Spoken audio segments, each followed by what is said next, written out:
Most dogs learn how to be dogs. Opie never got the chance. Instead, he grew up surrounded by 6 cats, and somewhere along the way, he forgot he was different. When Opie was still a puppy, the cats already ruled the house. They decided where to nap, who got the sunny spots, and how everyone was supposed to behave. Opie didn't question any of it. He simply watched. Every day he copied the little things. The way they greeted people, the way they curled up to sleep, the way they quietly claimed every corner of the house. His family would laugh and say, "I'm pretty sure nobody ever told Opie he's a dog." Honestly, they might be right.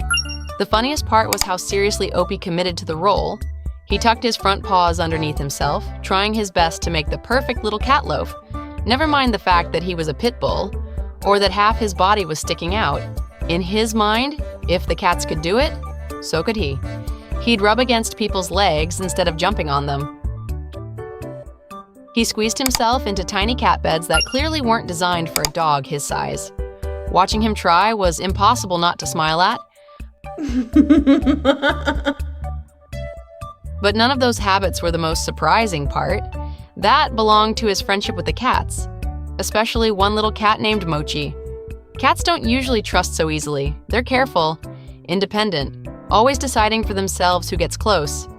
Yet Mochi treated Opie like the safest place in the world. Sometimes he'd stretch out across Opie's face and fall asleep without a second thought. Other days he'd climb all over him, groom his ears, or curl up against his side for a nap. Opie never complained, never pulled away. He stayed perfectly still, almost afraid to disturb his tiny friend. The cats weren't tolerating him, they were choosing him. Again and again.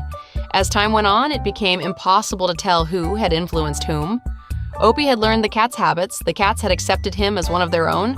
There was no competition, no tension, just quiet trust. Visitors often stopped in disbelief. A large pit bull lying peacefully while cats used him as a pillow wasn't something you saw every day. But inside this house, it was completely normal. Today, Opie still thinks oversized cat beds are worth trying. He still greets people with gentle little head rubs. And he still shares every nap with the feline family that raised him. Looking at them together, you stop seeing a dog and a group of cats, you simply see a family. Opie reminds us that kindness isn't something we're born knowing. It's something we learn from those around us. And maybe that's why he never worried about being different. He wasn't trying to become a cat. He was simply becoming the kind, gentle soul his family taught him to be.